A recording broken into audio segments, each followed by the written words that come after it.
you out here? I'm over here, Jed. Granny, is that you? Shucks, no, Jed. I got prettier feet than that. Prettier drumsticks, too.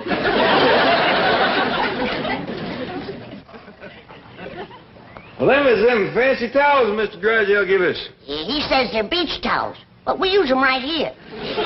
Granny, we'd got company coming, and I reckon you'd like to get some victuals going. Who's coming? Well, one of them rich, high society Beverly Hills fellows named of Armstrong Dueser McHugh III. The third what? Third Armstrong Dueser McHugh, I reckon. You mean to tell me that them McHughes named all three of their young'uns the same name? I reckon that's it. Well, it's none of my business. But dogged if I can see where Armstrong Dueser is such a good name. Kind of confusing, too. I reckon that's why they call him first, second, and third. How's this feller get acquainted with us? Well, he ain't yet. Jethro invited him over here to meet us, but between you and me, I think it's Ellie Mae he wants to meet. Yeah, Jethro's always bragging about his pretty cousin. I told her there's a fella coming over to meet her, and she promised to put on her prettiest dress. Well, when that Armstrong Dueser gets a look at Ellie, he's gonna forget what number he is. Carl? Over here, Ellie. Ellie Mae Clampett, there is a fella coming to see you. Well, what's wrong, Pa? I put on my prettiest dress. Ellie Mae, look at your feet. You ain't got no shoes on. Well, I'll go put them on. Come back, Ellie Mae. I just can't think of no quicker way to kill a romance than to meet a feller toting a skunk in your arms.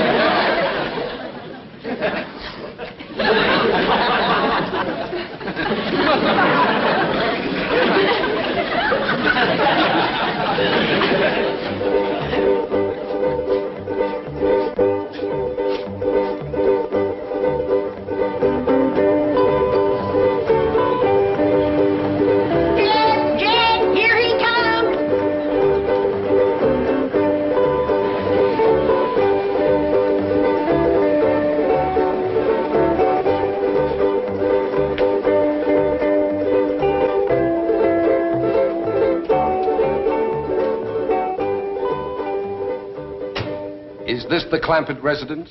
Yes, sir. Thank you. He's older than I figured. And wearing a uniform. Jethro didn't say he was in the Army. It's all right, Jed. It's Confederate graves. Well, howdy there. I'm Jed Clampett. This here is Granny, and I reckon you must be Armstrong Dueser McHugh III. Oh, no, sir. The second? No, ma'am. That explains him being older. He's the first. Jethro, Armstrong's here. Sir, you don't understand. Excuse me.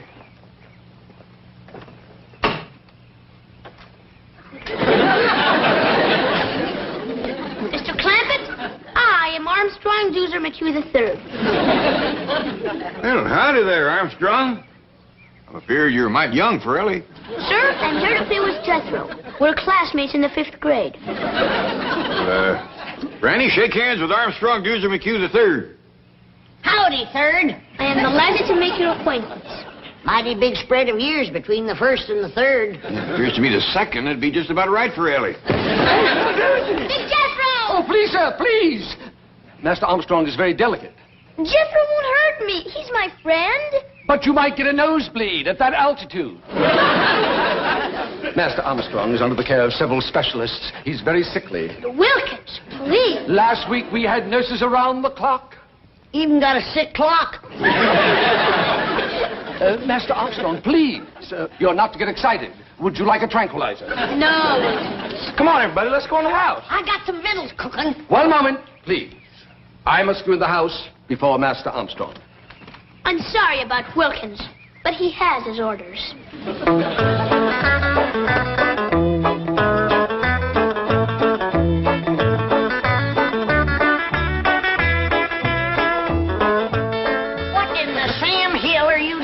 This is an allergy spray. He ain't got no allergies. Master Armstrong has several. And spray him. You don't understand. This spray settles the dust in the room. Dust in my house? Why, if you weren't wearing the uniform that I dearly love, I'd ram this down your throat and reach in and push the button. Now, Granny, calm down. Well, I just mopped and cleaned in here just this morning. Madam, the air is filled with minute particles invisible to the naked eye. I don't see him. Hope you brought your swimsuit, little Doozy. We got a dandy big cement pond here. Oh, I'm afraid I don't know how to swim. Oh, Jethro will learn you. Sure. Oh, no. Master Armstrong's not allowed in the water. No wonder he's got all them allergies. A good hot bath with lye soap. That's what he needs. Lysol? Master Armstrong, I don't think I should leave you here. Please, Wilkins. Well, I'll take your temperature and blood pressure before I go. No, Wilkins, I feel fine. Oh, very well. With whom shall I leave the young master's schedule on rest, diet, medication, and telephone numbers of doctors? Well, if it's anything to do with Doctor and Granny, here's the best. Very well. There you are. Now then, antihistamine pills, tranquilizers, acid pills, anti-acid pills, vitamins, iron, liver, yeast extract, antibiotics. Open up, Master Armstrong. It's time for your throat spray. Just a precautionary measure to see that he fights off the respiratory virus. If that rascal comes around here, I'll fight him. Over to school, all the big fellas is always picking on little Doozy. But not when Jethro's around. Oh, I almost forgot. The oxygen tent is in the car. Where shall I set it up? Tent? Yes, sir. Master Armstrong usually spends an hour a day in it. Oh, you like camping, do you? I'll say he does. He's happy as a itchy pig rubbing against a real fence. Speaking of pigs, I got some hog jowl stewing and a possum pie in the oven for this little feller's lunch. Come on. Hog jowl. Possum pie. Do you intend to feed those things to Master Armstrong? Why, don't he eat that good at home? Oh, he has an extremely delicate digestive system. At present, he's on a diet of special Swiss yogurt. We hunted all over Beverly Hills to find it. Jethro, get out your rifle and hunt down one of them Swiss yogurts. Okay, Uncle Jed. Oh, and I'll take little Doozy along to make sure I shoot the right kind. Sure. Reckon Granny will know how to cook it once she sees it. Is it run or fly? Neither. Yogurt is inanimate. It just lies there. Ain't gonna be much sport to shoot, Jethro. That's a fact. Hi, has anybody seen little Charlie? A dog! Go away. Master Armstrong's allergic to all animals. Ellie, Charlie got in the kitchen. Oh, a skunk! Oh, city feller, I wouldn't do that if I was you. He might just return the favor.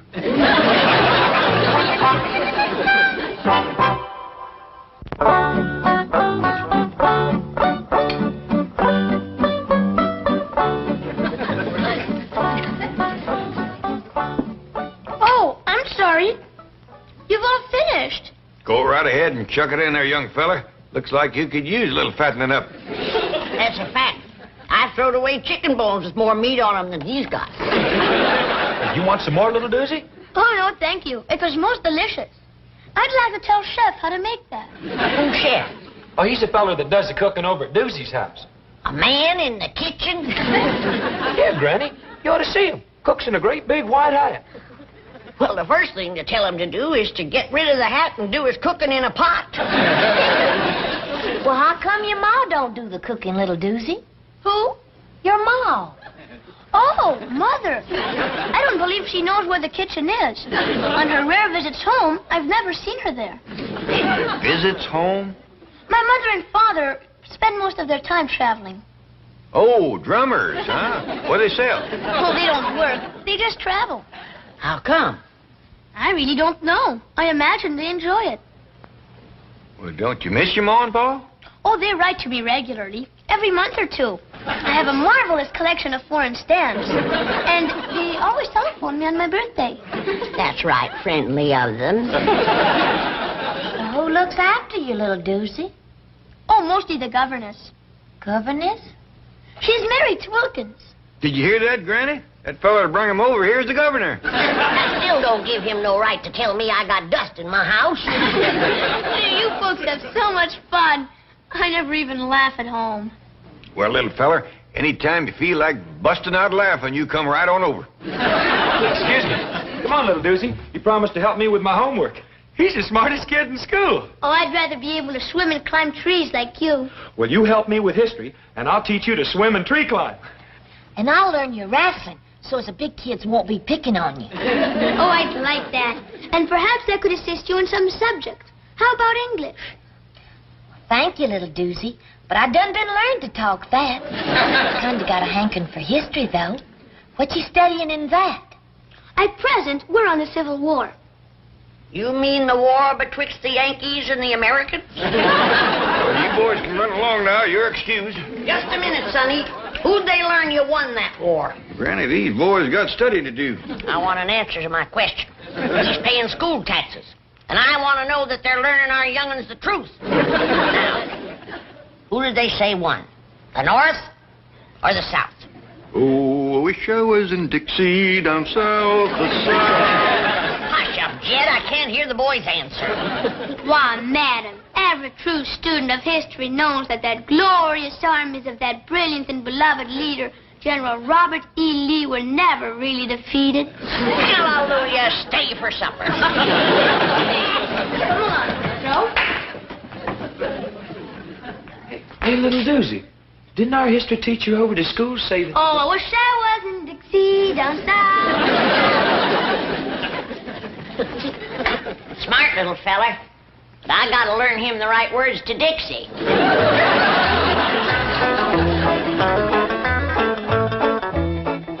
I spoke to young Master Armstrong, and he told me to tell you that he ain't ready to go home yet. He's having too much fun.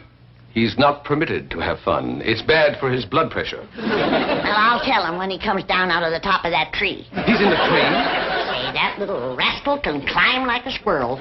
Soon as his hands get toughened up, he'll be as good as Ellie Mae. I insist upon taking him home immediately. I told you, he don't want to go home yet. That makes no difference. He's going. Hold on a minute. I don't want to tangle with no soldier in the Confederate grave. This is not a Confederate uniform. Now remove your hand and lead me to Master Armstrong. And if I don't? I'll have to take him by force. Is that a fact? Like Grant took Richmond. What did you say? I shall take him like Grant took Richmond. That's what I thought you said.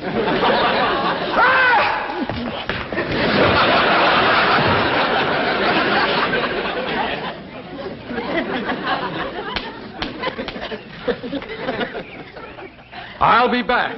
Well, you better bring Grant with you, and his whole army.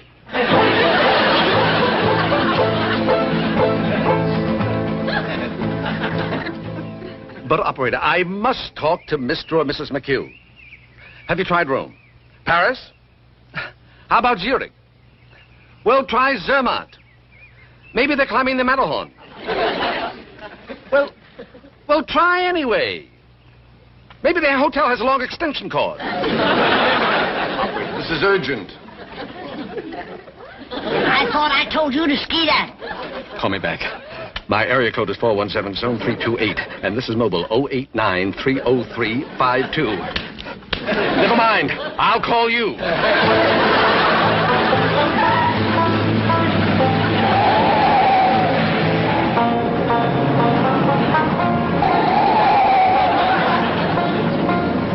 You didn't take a gun to the governor, did you?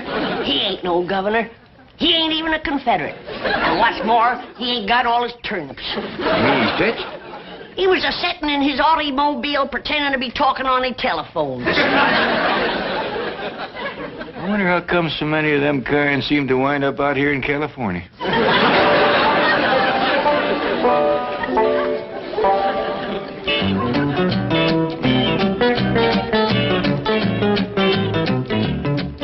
Sorry to interrupt, Chief, but Wilkins here has an urgent problem concerning young Armstrong Dueser McHugh III. Oh, what is it?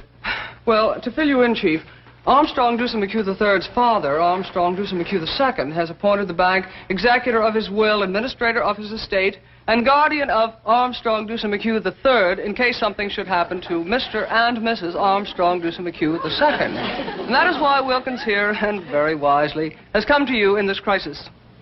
What is the crisis? I forgot.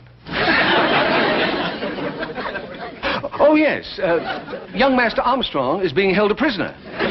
Call the FBI. Do you know who has him? A hillbilly family called the Clampetts. J. Edgar Hoover, please. Never mind, hang on. Wilkins, the Clampetts are my next-door neighbors, my largest depositors, and my personal friends. And the very salts of the earth. Sorry, Chief. But, Mr. Drysdale, young Master Armstrong is extremely frail and delicate, and the Clampetts refuse to give him the proper food or rest or medication. They're exposing him to great danger. Get the Clampetts on the phone. They won't harm the boy. But I'm afraid they already have. They've got him climbing trees and eating possum pie. Delicious. But they're violent people. Granny threatened me with a shotgun. What did you say about the South? The South what? Granny! Jane Hathaway here. Could you call young Armstrong Dueser McHugh III to the telephone? I don't hardly think so. He went out to the cement pond to swim. Thank you, Granny. Goodbye. Nothing to worry about. Master Armstrong is in swimming. But he doesn't know how to swim. But Jethro, I don't know how to swim. Oh, don't let that worry you, little doozy. We can learn anybody. Why, heck, Ellie Mae even learned her cat. Come on, Rusty. Look there.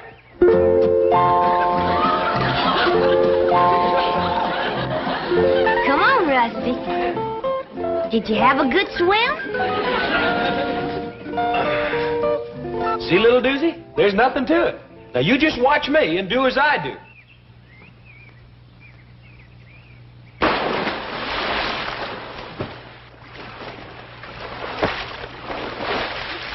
Come on, little doozy.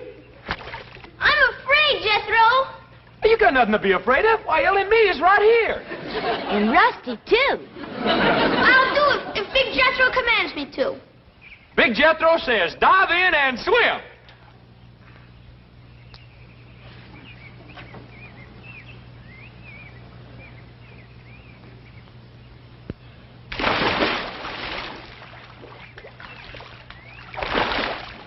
Look, Jethro, I'm swimming!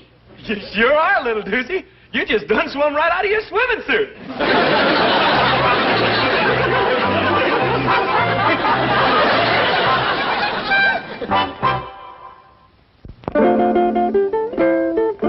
Nice and soft here so nobody won't get hurt none. Can you really teach me to defend myself against those big bullies at school? You betcha. Now come at me like you're fixing to hurt me. I really ought to learn you on someone bigger than myself. Mr. Pullman, Yes, Miss Clampett. would you help us out for a minute, please? Why, certainly. What can I do for you? Well, I'm trying to learn this here young fella how to protect himself. Now, you come at me like you're fixing to hurt me. Oh, I don't think I'd better. I was in the Marines, you know, and they taught us some pretty rough tactics.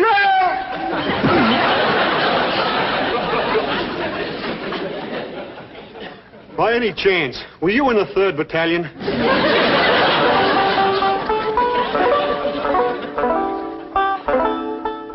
Try that, little doozer. It works! I'll tell you what you can do.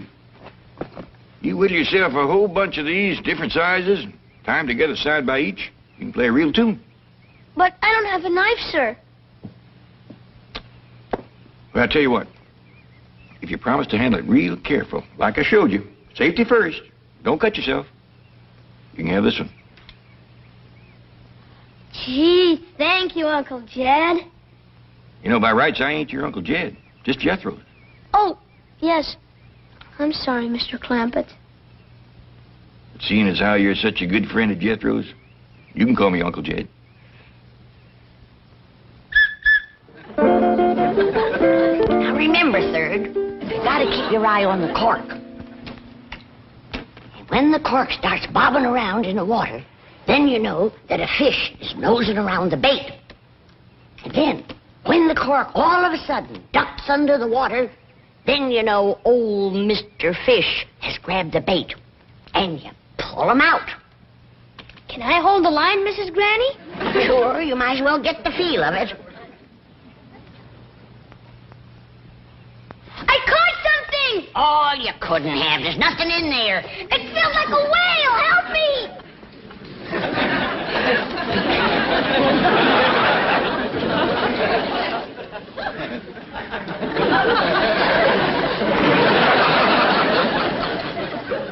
figured I'd let little Lucy see what it was like to catch a big old catfish. You hold it kind of loose this way. You bring your arm back, and just as you let it fly, you give it a little spin. You watch. Perfect ringer, Uncle Jed. Yeah. Now, you try it.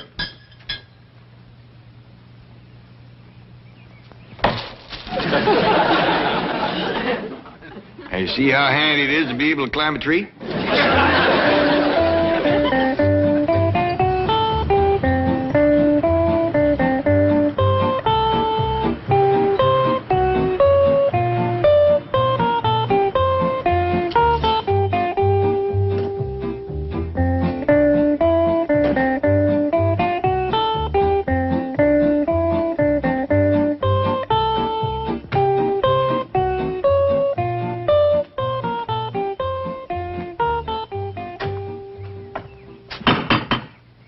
Now, be of good cheer, Wilkins. I am confident that we shall find everything here in possum pot. Apple pie order. Howdy, Mr. Drysdale. Well, Miss Jane, Mr. Wilkins, come on in. Gonna bake a tater pie to give to little Dues. And it'll taste so good his toes will curl up in his shoes. To make a tater pie, it takes a lot of possum fat. I don't think that feller chef can make it in his hat. Greetings, Granny. Oh, Granny. Thought I told you to secede from these parts. Annie. Madam, I demand to see Master Armstrong immediately. Don't wake him up. He's taking his nap. Yeah, you see, he's getting his rest. Needs it, too. Poor little feller's all tuckered out. Which bedroom is he in? He's napping right out there in the sun. The sun! His skin is far too sensitive to be exposed to ultraviolet rays.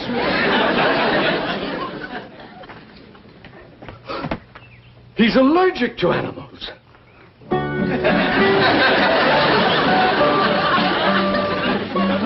I'm not going home. I feel fine. You're coming home and have an antiseptic bath and then spend an hour in your oxygen tent. Wilkins, I'm not going. Then I'll take you by force. You will. Like Grant took Richmond.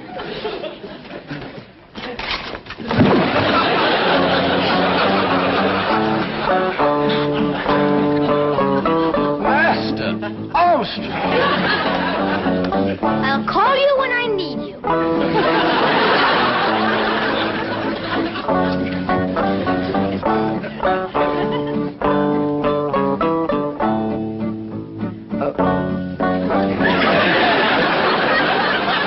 Go away. Scat. Scat. Scat. Scat. I wouldn't do that if I was... I